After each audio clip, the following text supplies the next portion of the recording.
Yeah.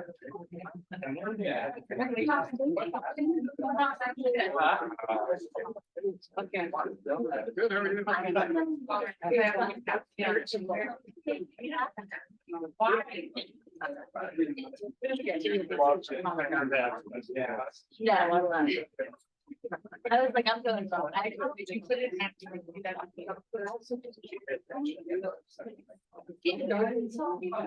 know you told me.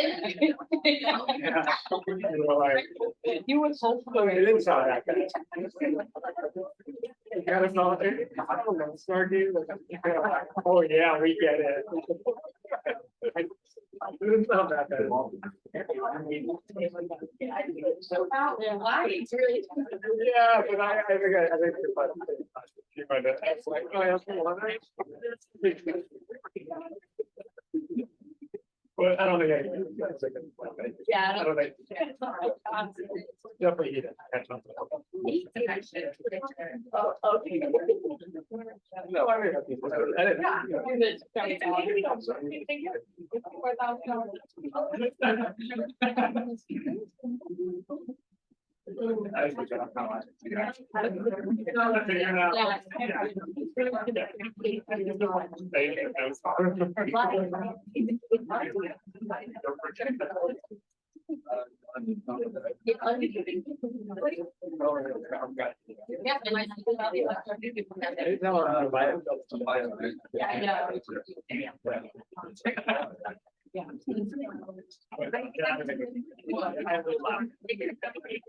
I did laugh. That's good.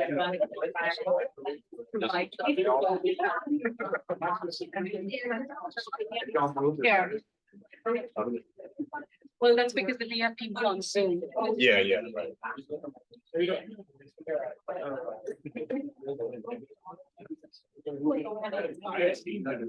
Yeah.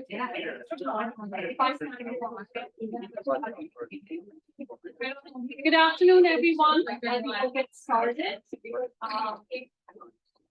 Thank you for being here. Hope you got to grab a little bit of lunch. A few reminders, all trainees, please sign in, because attending this community cafe is a requirement for you. And then those of you who have registered for EOHS 95 for the seminar, make sure you sign in today as well, because we will be tracking attendance. A couple of quick reminders. The journal club activity in Blackboard is we're making a few changes to it, especially the deadline. So I will be sending an email either today or tomorrow with more details about it. So please don't stress out, and just make sure you sign the attendance sheet.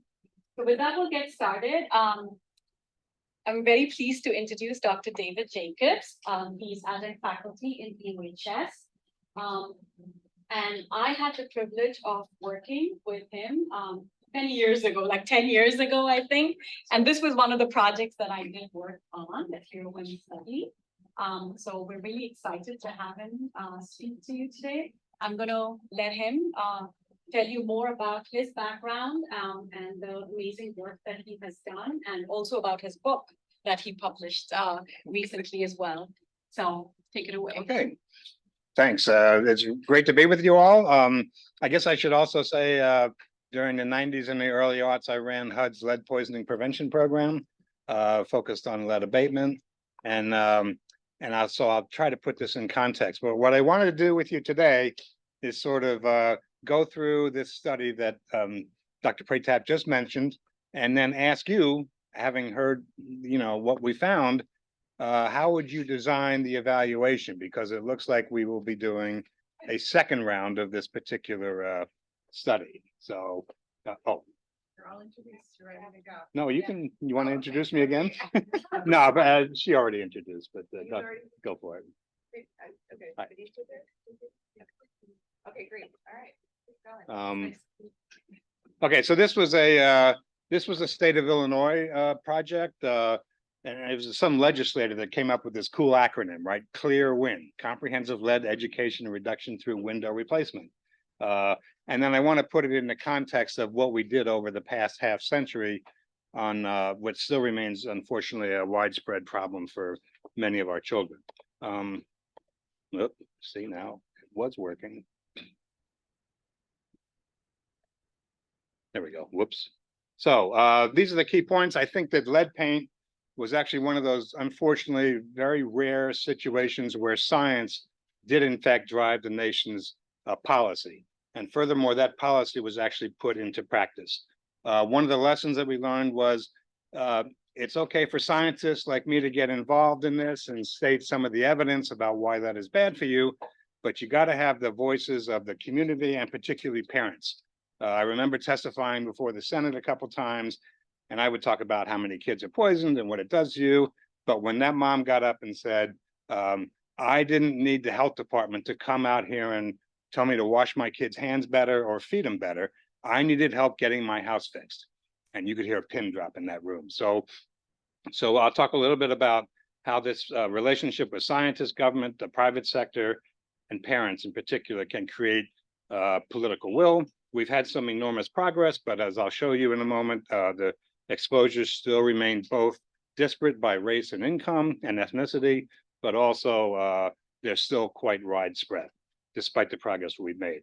I'll also argue that we need a new framework, that housing really should be regarded as a social determinant of health.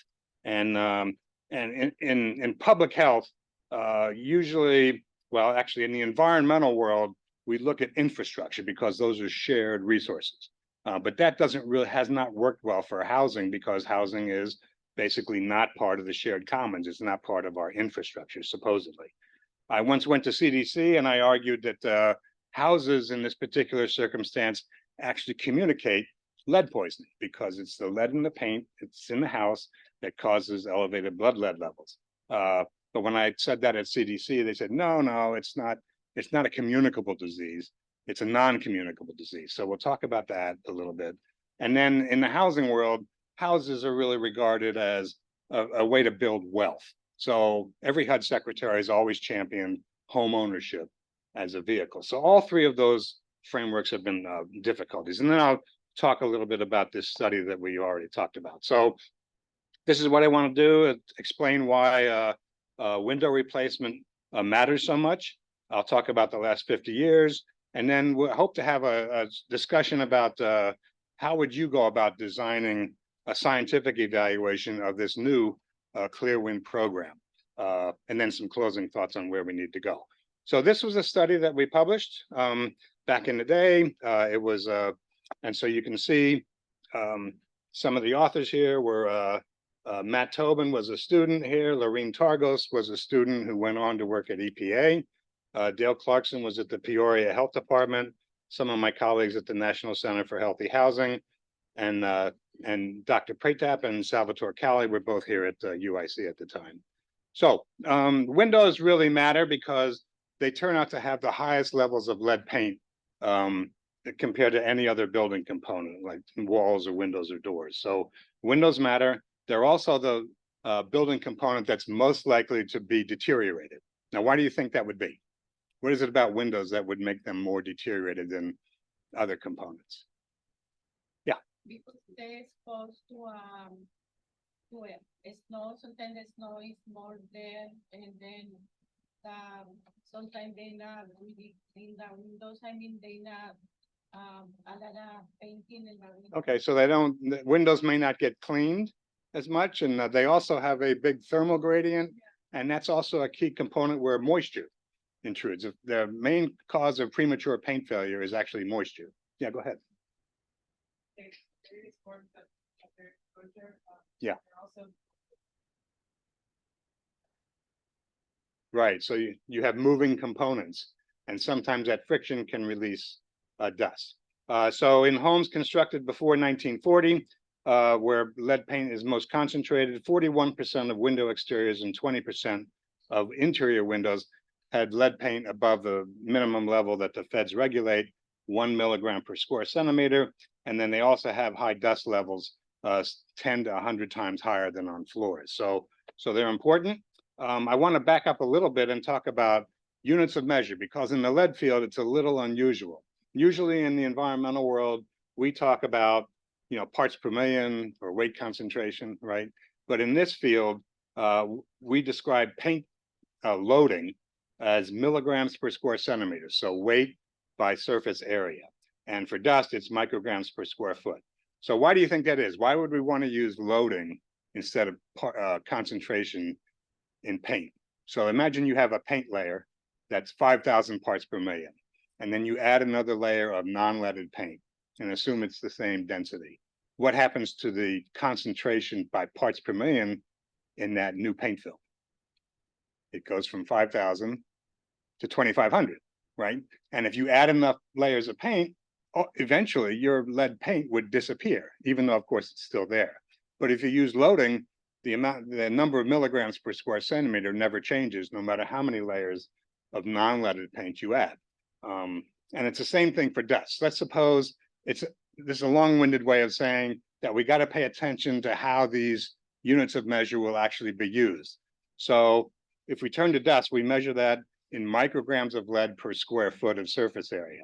So let's say I'm a slumlord and the lead inspector's coming to my rental unit and I want to pass. So what could I do if it's measured in, let's say, parts per million? I could add some like non-leaded sand or other stuff, and it would dilute the amount of lead dust. But it's the same thing. Lead measured by loading is more stable metric, so it doesn't have that difficulty. So there's more to it than that. Yeah, go ahead. What does that mean though when you towards a hazard risk assessment? Yeah. Of exposure? Yeah, I should mention that if you use loading, you do have to measure the surface area accurately, right? And so for some surface areas, it's going to be a difficulty. So the standards that EPA has in place are basically based on loading for both dust and paint. And that's what risk assessors will use when they go to investigate a house. They'll use those EPA standards. You could use both. We did a study in the early 90s, and we asked, well, which correlates best with blood, children's blood lead? So we had 300 kids in Rochester, New York, and we basically measured both loading and concentration in paint and dust. And it turned out that loading was a better predictor of blood lead. Now, weight percent also correlated. It just wasn't quite as good. And it was more complicated to measure concentration by weight because basically it involves vacuum sampling. Loading can be measured by a pretty simple wipe method. Is that what you were getting at? Okay. Okay, so this was a pilot. The first one that we studied, it was run by the Illinois Health Department. The second phase is made possible because we proved that the first phase, the pilot phase of Clearwind, worked. And so we went back to the legislature and we said, hey, this program worked. It shouldn't just be in 2 jurisdictions, Peoria and Englewood here in Chicago. It should now be statewide. Now it took us, I don't know, I guess, 5 or more years to finally get it through the legislature. But now we have a second phase that'll be in 6 counties throughout the state of Illinois. There are actually more than lead benefits to doing window replacement. You can imagine this, you get an energy benefit, right? Because new windows don't leak as much. They have a better energy efficiency. People like new windows. So the value of the home on the market will actually improve. We also get job creation from both people who install the windows and then the window manufacturers.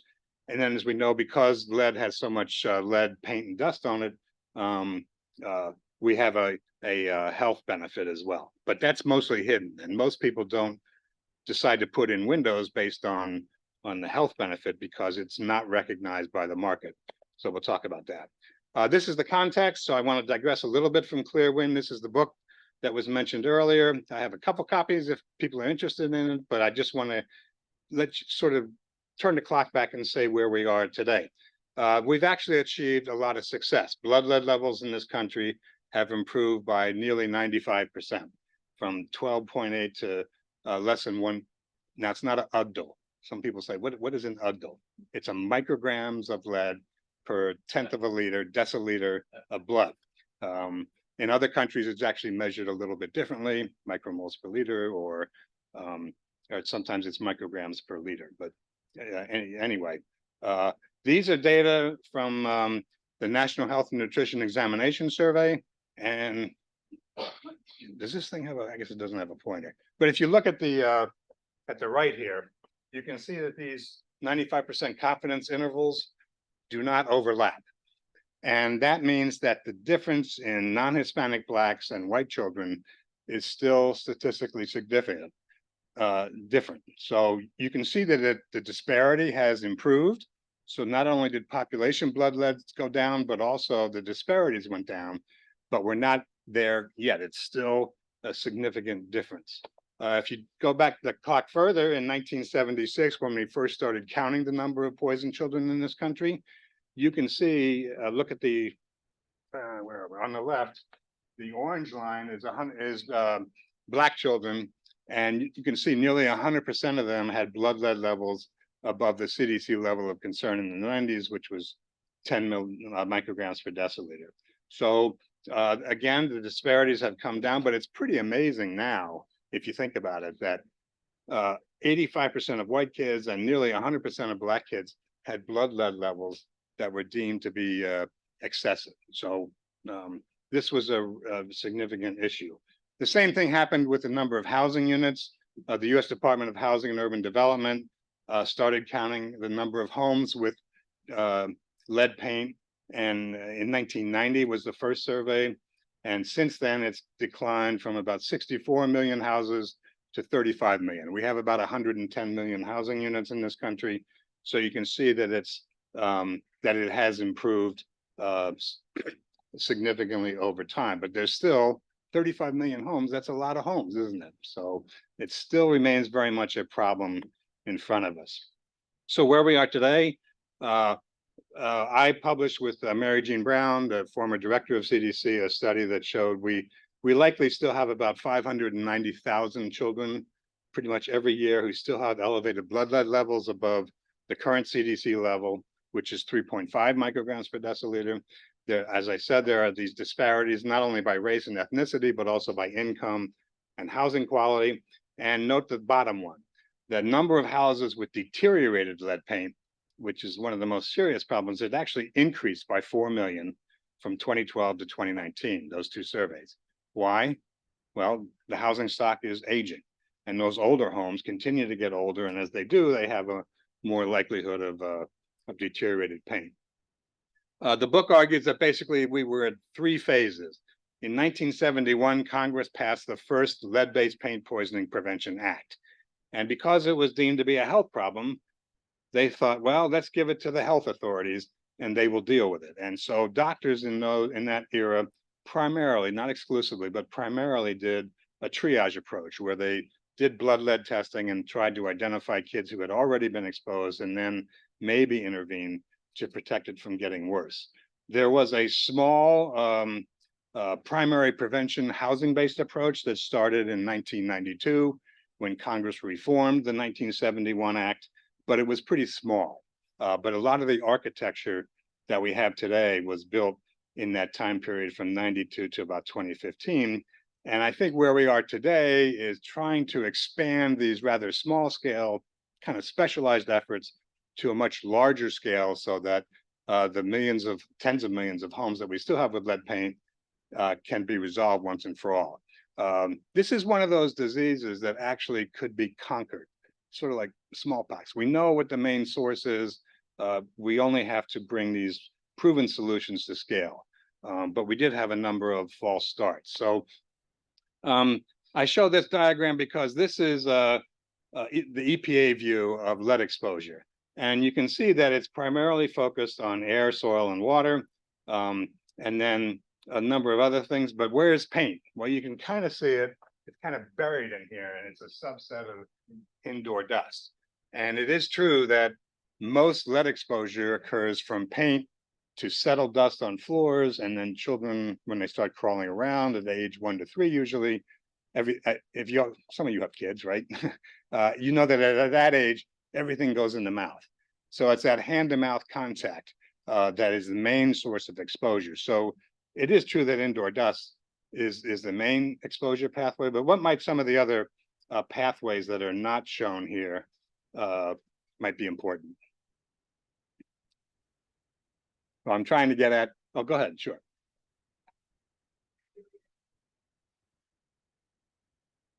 Well, okay, international goods. Do you know that the Sherwin-Williams Paint Company still makes lead paint for, they would say it's for industrial use, but they make new lead paint, which finds its way into homes. It's at least in 45 countries that we know of. They have no regulations.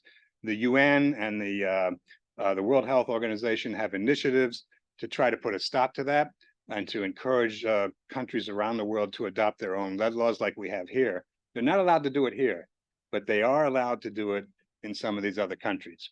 It's just a digression, but at one point I bought a share of Sherwin-Williams stock. I went to the shareholders meeting, and along with another friend, and also I took the socially responsible nuns with me, because if it had just been the two of us, they probably would have thrown us out. But we basically said to the shareholders, this is bad business. Why are you still making lead paint when there's no good reason to put lead into paint at all? And they kind of basically said, well, it's a part of our normal operations, and shareholders do not have the authority to interfere with our normal operations. We actually went to the Securities and Exchange Commission, and they ruled that, yes, that's true. Shareholders cannot impinge on operations. So they're still getting away with it, believe it or not, and there's still increasing pressure. I still have the share because I might go back. They're headquartered. It's an interesting story. They're headquartered in Cleveland. Cleveland has one of the most successful fundraising efforts for lead paint mitigation in the country. They have raised at least $150 million just for that one city. Has Sherwin-Williams contributed? No. Now, I could rail for a long time about Sherwin-Williams, but I won't. I don't buy the paint, but yeah. For people less familiar with sort of why lead is paint, like what's the argument for why you would put the lead in paint? Yeah, why was lead put into paint in the first place? Good point. There were basically three reasons. Well, anybody know? What would you guess would be those three reasons? What's that? It was durable, right? It had a long-lasting capacity. It also was thought to be, it was used as a drying agent, and it had good hiding ability.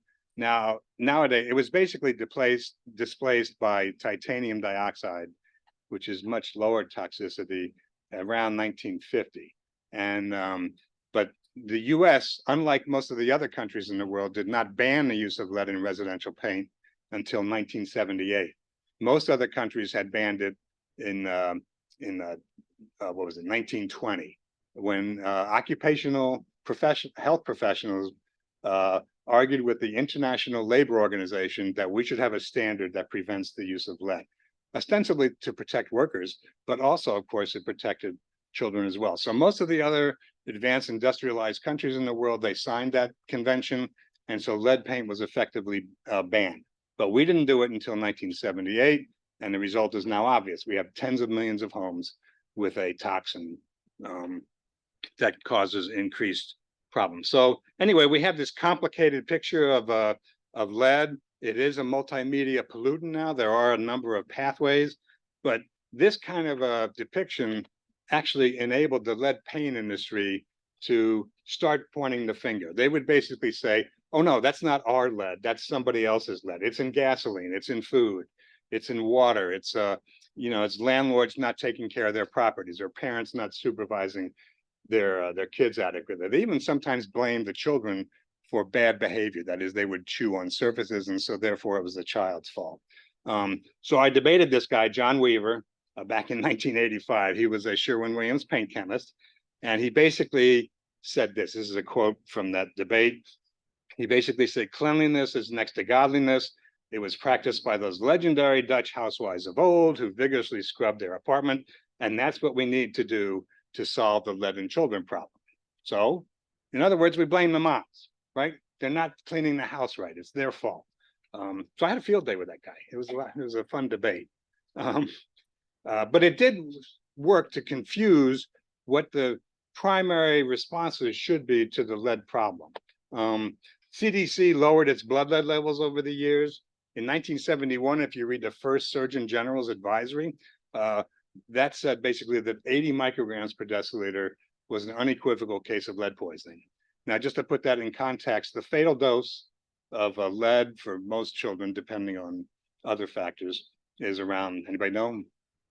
Is somewhere between 100 to 150 micrograms per deciliter. So here's CDC saying half of the fatal dose is when we see it. Now, back in those days, we didn't really have the blood test. It hadn't been fully invented yet. They were using another test, erythrocyte protoporphyrin. So there was a measurement problem.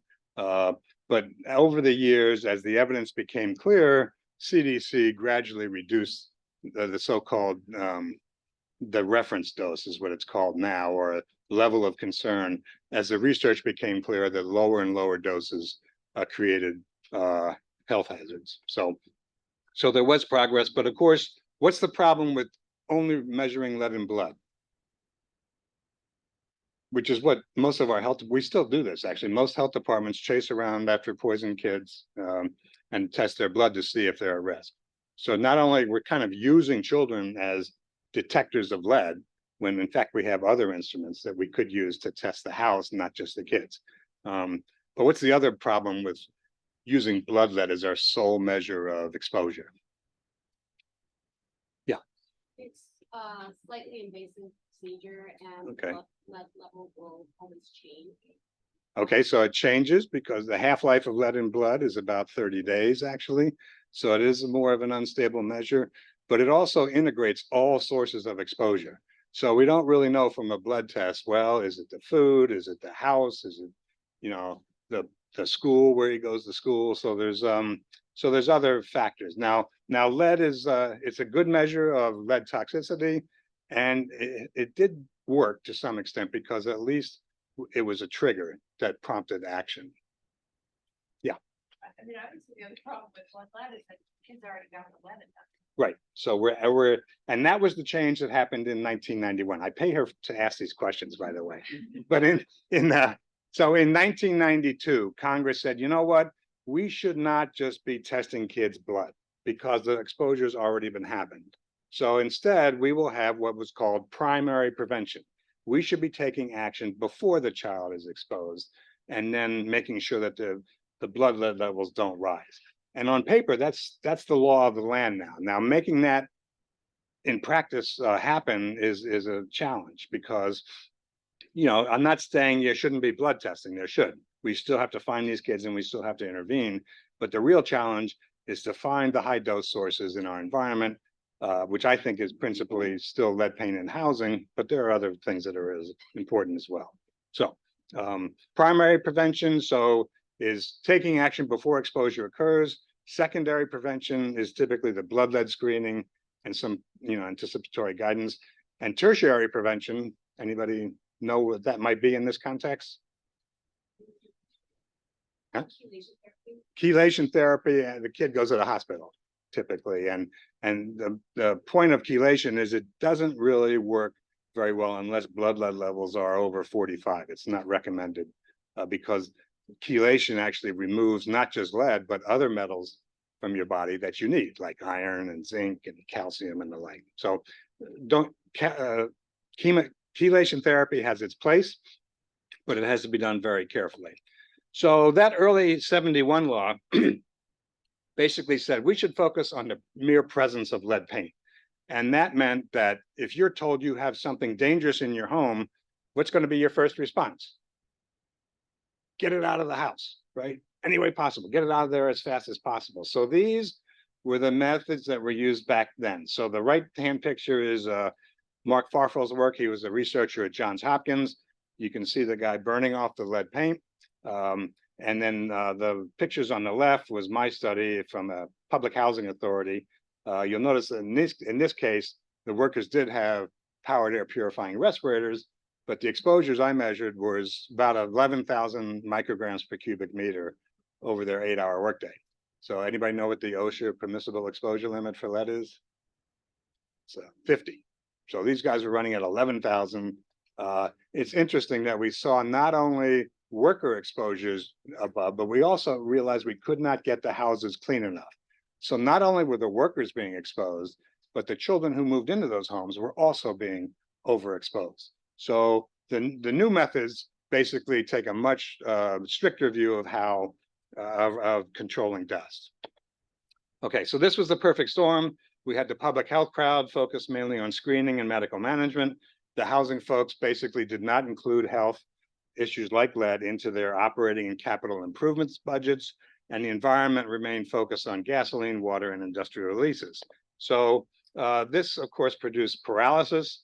Don Ryan wrote the introduction to the book. He was a powerful congressional staffer on the budget committee in the House back then, but he said no one at the key offices at EPA or HUD or CDC could name a single person at the other agency who worked on this. So they all issued their own separate plans and didn't really talk to each other. And there really wasn't an integrated federal plan until 2001. So part of this problem is we have a problem in our research world, I think. Most of the studies on lead have been focused on toxicity outcomes or animal studies or things like that. And those are certainly important. But I count in 2014, the National Toxicology Program estimated we have nearly 30,000 studies on lead. It's probably higher now, but there were only 50 studies that prove whether paint remediation actually worked or backfired. So intervention research and toxicity research have to be better balanced. So this is what happened when I was sworn into the federal service in 1995. Donna Shalala was the one that did that, and you may know she used to be the Secretary of Housing and Health and Human Services back in the 2000s. But before then, under Jimmy Carter's administration, she was a policy assistant secretary. And so I asked her, well, so how come HUD didn't do more on lead paint back in the 70s and the 80s? And this is what she said. Well, the scientists told us it was gasoline. She said we were clearly wrong about that, but that's what we were told. And so we left it up to EPA to solve the gasoline problem. Earlier in the 70s, EPA and the Food and Drug Administration had concluded that it was not gasoline, but food, which was a major contaminant for the population, mainly because back then baby formula cans, believe it or not, were sealed by using lead solder on the seam of the can. And the canning industry said, well, that's okay because it's on the exterior of the can. It won't get into the formula, which was nonsense, of course, but it took studies to prove that. So by the mid 80s, we finally, the better science showed what the main pathway of exposure was. So it is no longer just focused on lead content, but and this radiograph here, the red arrows are basically lead paint chips that this particular child has swallowed. So for a long time, we thought the main route of exposure was children eating paint chips. And that was actually enshrined in a court case in 1983 in Washington, D.C., where it basically said any lead paint, any condition, interior, exterior, accessible, not accessible, bioavailable, not bioavailable, none of that matters. We're just going to regulate the presence of lead paint. And as a result, between 71 and 1992, nothing happened. But finally, in the late 80s, the Agency for Toxic Substances and Disease Registry ranked the main sources of exposure. And you can see that the number of children at risk from lead paint chips, dust, and soil, which is often contaminated by paint, stood at 12 million. Gasoline was 5.6.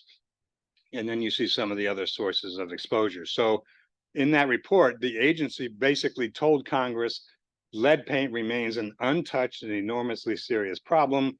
Corrective actions have been a clear failure. Now, it's hard to get an agency to say something like that to the US Congress. And it was only because some of the scientists were very courageous.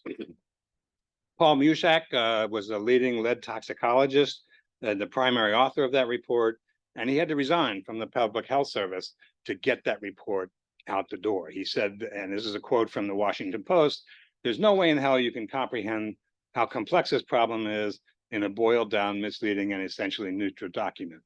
So he was very courageous, but he kind of paid the price. Also in the 90s, these two organization, nonprofits emerged, the Alliance to End Childhood Lead Poisoning, which was focused on advocacy. They had the first National Lead Poisoning Prevention Conference for Children in 91. And Dr. Lewis Sullivan basically declared lead poisoning is the #1 environmental health of children in the US. He did that over, the White House tried to stop that, but he went ahead and did it anyway. So another piece of courageous. And then the National Center for Lead Safe Housing, which is now my group, the National Center for Healthy Housing, was focused on the thorny issues of research, training, technical assistance, and policy. So and I think I'm going to have to speed this up a little bit, but you'll have the slides later on, right? So this is the elements of the law. It was a housing law in 1992, not a health law, but it actually contained elements of environmental and housing law. So the book explains how industry tried to oppose it, notably the real estate industry and the National Association of Home Builders.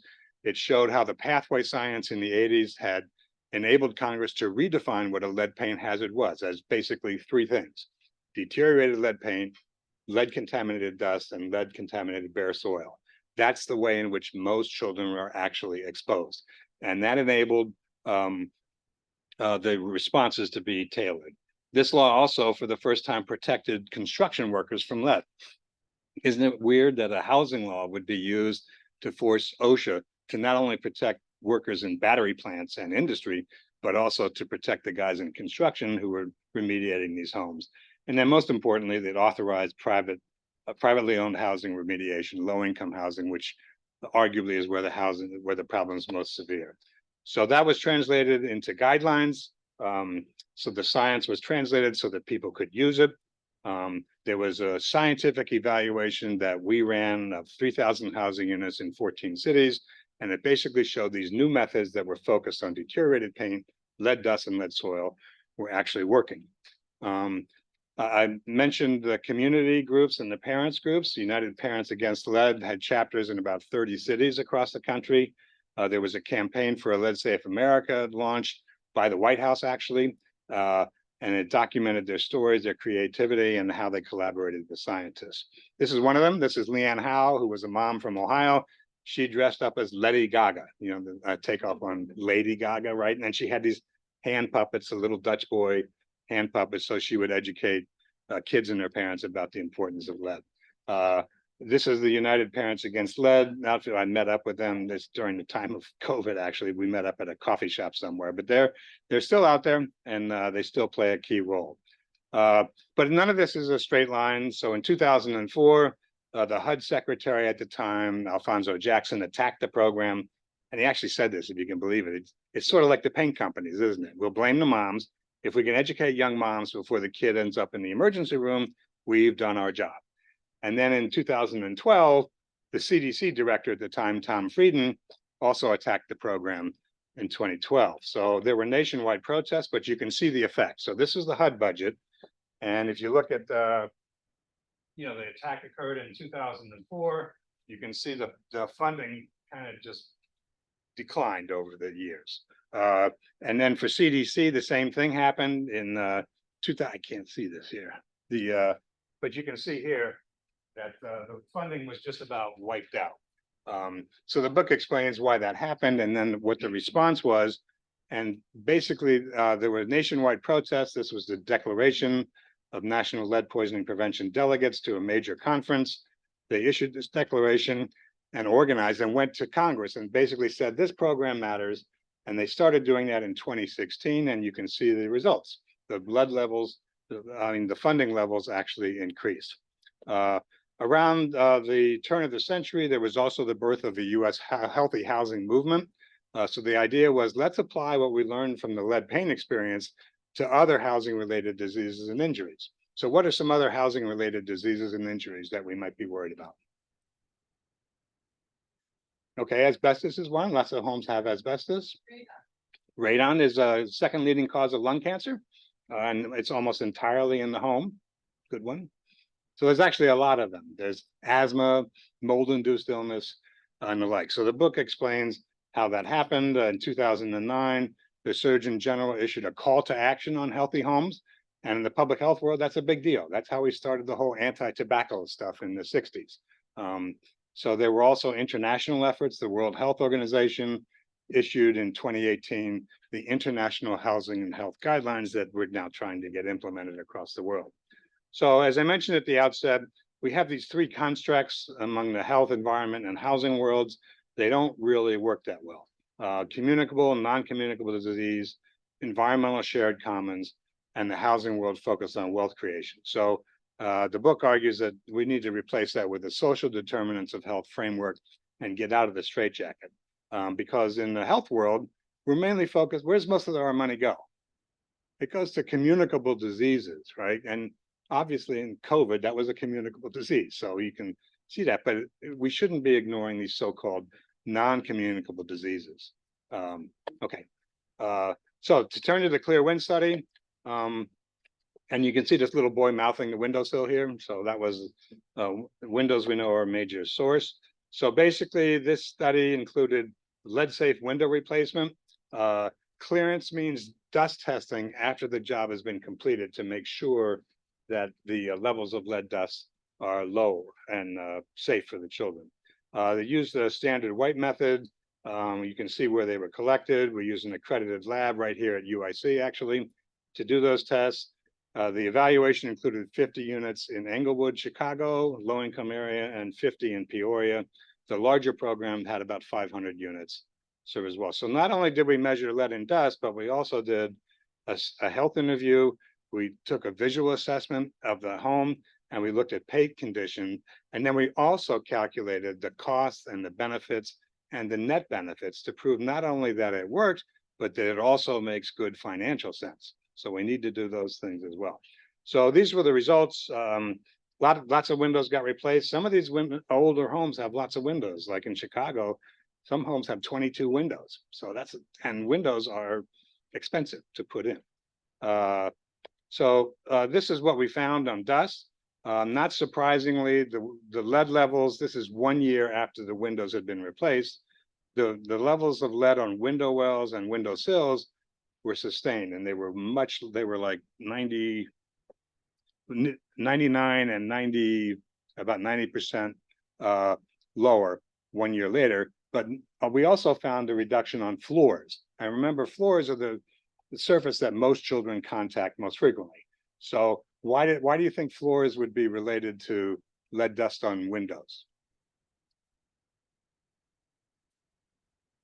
Well, it settles, and if you think of the wind, if we open the window, what's going to happen and the wind comes in, it's going to blow the lead dust in the windows onto the floors. So, okay. But we also found some of these contractors were not doing adequate cleaning. So we had failure rates, that meaning there was too much lead dust left behind at the end of the job of between 21 and 31%. So so that meant that all these houses did finally clear because the contractors would not get paid until they passed clearance. But it showed the importance of, I've trained thousands of contractors over the years, and most of these contractors don't get the idea that you have to clean up the dust that you can't see. You know, they'll clean up dust that they can see. They'll do that. But the idea that you actually have to clean up the small particles is critical. Now, why do the small particles matter the most? Because they're the ones that are most easily absorbed into the child's body, right? So that small particle size, it may not be visible, but those are the ones that we're really focused on. And the only way you can tell really is by doing a clearance dust test. We also did a health interview, as I mentioned. And so not only were the lead exposures reduced, but we also saw an improvement in general health that was statistically significant, a reduction in headaches, ear infections, respiratory allergies, and maybe a small thing in asthma. Now, why do you think some of these other health benefits might have happened from window replacement? Huh? Well, one idea, we mentioned it earlier, new windows are probably less prone to moisture, right? So maybe the asthma improvement and the ear infections, we have lower rates of mold exposure, we have lower rates of communicable diseases. The headaches, Frank, one we're not too sure about, to be honest. And so some of the mechanisms here is worthy of additional research. Okay, These are the energy savings. So we calculated the new windows that were put in and how much fuel bills would go down in the home, not in the first year, but also we projected it out over 20 years. And to cut to the choice here, this is how we did costs and benefits. And to basically make it simple, we included not only the reduction, the avoided increase in blood lead, but we also included the resale value, because remember I said new windows, people pay more for new windows, so the value of the home goes up, and they also are more energy efficient. So we had the cost of the windows, we knew the number of windows replaced, we knew what the long-term energy benefit would be from those new windows. And then we basically looked at the health benefit by measuring the levels of lead dust on windowsills. And then we knew the relationship between dust lead levels and blood lead levels. So we could actually do what we all do in Washington, D.C., which is to put a dollar sign on an IQ point. So we know that I didn't talk much about lead toxicity, but you'll get that in some of your courses. But basically, lead inhibits scholastic aptitude and IQ. And so if we can reduce the dust exposure, we will also have an improvement in IQ. And it turns out that people who have higher IQs earn more money over their working lifetimes. So there's a dollar value that's assigned to that avoided IQ loss. What's that? And this is very controversial. Some economists don't really buy that. They say, well, some of these other higher paying jobs would be taken anyway. But basically, this is how we calculated it. And then so the bottom line was, which I can't see for some reason, but the net benefit was $3.5 million, right? So the program worked. It was an initial outlay of $5 million, but the benefits that come are about $3.5 million. So why won't we do it? What's the problem? What's the problem with the cost benefit analysis? It doesn't really say who pays and who benefits, right? So the people who pay are basically people in the housing world who have to pay for the extra windows, right? The new windows. The people who get the benefits are maybe the school system or the medical care system.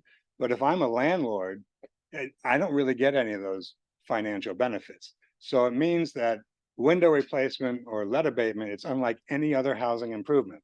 If you replace a furnace or you put on a new roof and you sell that house, the market will recognize, at least to some extent, the increased value of that home. But when you remediate a home for lead or put new windows in, it doesn't necessarily translate into financial benefits for the homeowner. So it's a classic, what we call market failure. The market doesn't work because the residents are not fully informed and the benefits flow to other parts of the economy. But nevertheless, I believe that nearly all public health research, we got to be about quantifying these economic benefits. If we don't, then legislators will likely say, well, this is a good idea, maybe help some kids, but financially, we don't have the money for it. So this basically says, if we don't pay to protect these kids now, we're going to spend the money anyway, but it'll just be absorbed in our school system or in the medical care sector because these kids will be suffering. So the conclusions for the study is that a state health department can in fact implement this window replacement program. And mind you, health departments don't usually replace windows, right? That's not really their job. Some of them will say, well, wait a minute, we do health stuff. We're not about repairing homes. But it did dramatically reduce childhood lead poisoning. The pilot program has now been expanded to 6 Illinois communities. Clearance dust testing matters. And then we also said the dust levels declined and the economic benefits far outweigh the costs. We also said, well, we interviewed the residents as part of the health interview, and they said, well, what did you think of the process? Did you like it, or was it a pain in the neck to have to move out while the windows were getting replaced? And overwhelmingly, so we asked them on a 5-point scale whether they were very satisfied, neither satisfied, and so forth. And that most of them said they were very satisfied. So the punchline is that local and state programs should fund a window replacement, and the agencies at the federal level should also stop. They should encourage window replacement whether it's in the weatherization program or in the lead world. So let's say you are, as I said, there's going to be a second round someday of this. It's actually happening right now, but UIC may be about evaluating this new round. So what, based on the stuff I showed you just now, what other sorts of data should we collect? Maybe some of you think it's unnecessary. We don't want to just evaluate it the same way. But what do you think is missing? How would you design a study like this? Sure. I feel that what is missing is about education to communities with low income. I say that because I live in that community and I see a lot of overhousing and a lot of people living in the same house. And right now, people they can move nowhere because we know have housing for because a lot of immigrants come to our community, and we have this situation we not have enough for this. Okay, so we would measure maybe the effectiveness of education. It's a good point because whenever somebody enrolls in a program like this to get their windows replaced, there's always some education that goes along with it. So maybe we didn't really measure it in the first round, but maybe we should determine whether, well, was it the education? Was it the dust lead loading? Was it some combination that drove the results? Yeah, go ahead. Interesting to see whether the homes that you guys were working in are either the owner lives and occupies in the house, or if it's a landlord and they have tenants there. Yeah, these were overwhelmingly single family rental units that are low income. That was a requirement in the program. But you're right. Will things change if it's low income owner occupied versus low income rental? So we did measure that, I think, but I didn't present it. Yeah. In the first one, how did you measure, and I'm gonna miss this, but the things like the allergens and the asthma rates, were those all self-reported? Yeah. Okay, so these were self-reports. Is basically a health interview that we've used from other healthy housing studies, but we did not measure allergens in the settled dust. And in some other studies we did, which I mentioned at the end here, we did try to use Medicaid data, for example, to see if we could see a quantifiable health benefit. But most of our health data in this country, especially the insurance stuff that's collected or the health conditions that are coded, it's not really coded for housing. It's very interesting. I was in Great Britain a while back, and they have single payer system there, but they will actually, if you go to the hospital, you break your arm, the hospital will code whether or not that stairwell you fell down had no railings, one railing, or two railings. We don't do that in this country, but we could. What else? Yeah.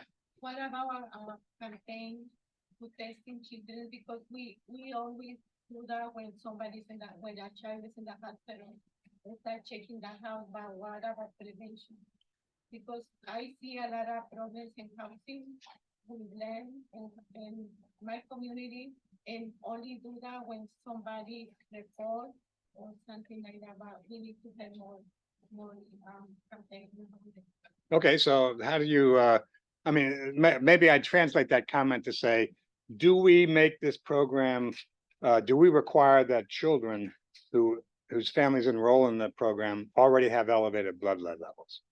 I mean, some studies have been designed that way so that we can be sure we're targeting the kids who are at high risk. Now, so that's sort of a secondary prevention, isn't it? And sometimes it's hard to find families with elevated blood leads, and if it's a rental property and you're going to replace windows, you have to get the permission from the occupants, but the owner also has to agree, right? And so if there's a poisoned child in there, he's probably facing a lawsuit, maybe from the kid who's already been exposed. So there's other factors, but it's an interesting question about whether blood lead should be in this study or not. Now, in the round one, we did not collect blood samples. We could conceivably do that in this new round. There are some issues with that, but again, most of the blood results in Illinois, they're measured right down the street here on Taylor Avenue in Taylor Street I'm pointing the wrong way, that way. But that it's in the old building at 2121 West Taylor. And so we will be getting the dust data from that lab as well as the blood lead data. So it's a good a good discussion, and maybe we could think about measuring pathways of exposure. After all that, the main pathway studies have been done in the 90s. And so maybe things have changed since then. Other ideas? Okay, well, let me take the last 5 minutes here and have some, these are some of the previous UIC led and healthy housing studies. And boy, I made this too small, didn't I? But we basically currently have a study that Sam Dorovich is leading with Sarah Geiger at UIUC. Basically, this one is focused on private drinking water wells in the rural areas of the state. Private wells are entirely unregulated.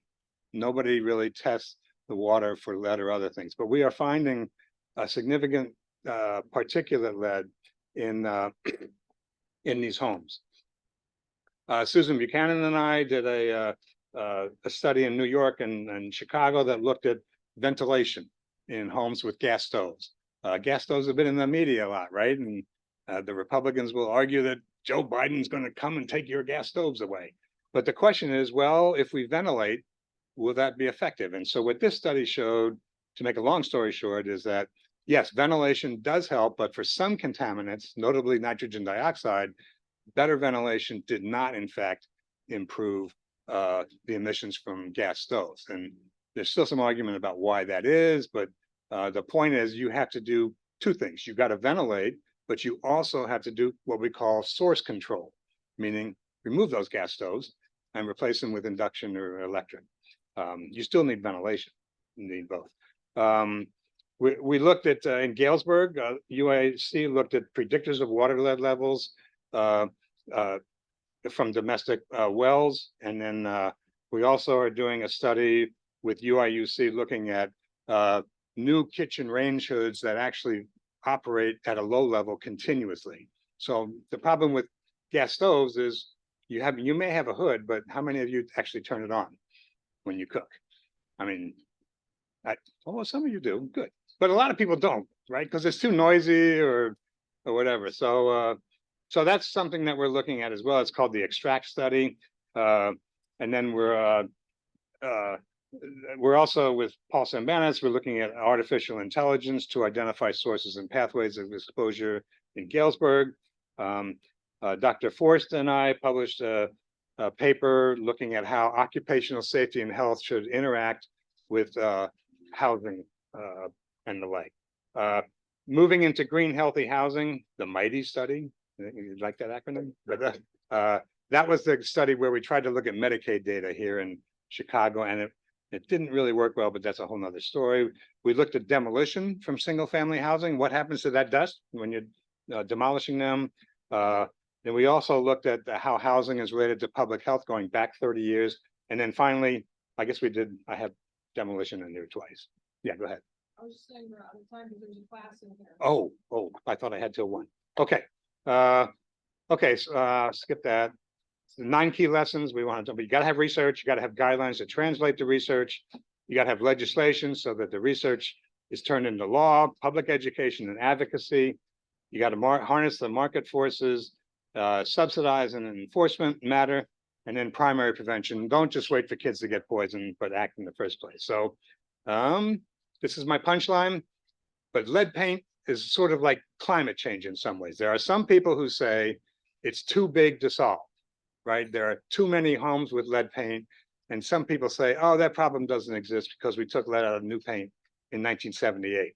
So both of those things are wrong. Some people deny climate change, right? And other people say, oh my God, it's too big, we can't fix it. So we got to stop this business of paralyzing ourselves with inaction. We know how to fix these problems. And basically my thesis is we should act on what we know because these problems exist, but we also have solutions to them.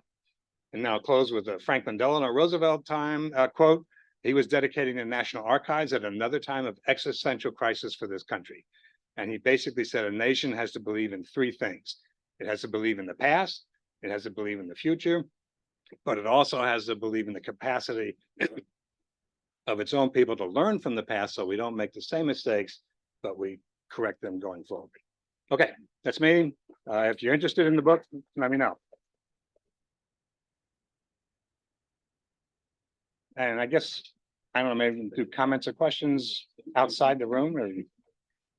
I didn't realize, I thought I had so one.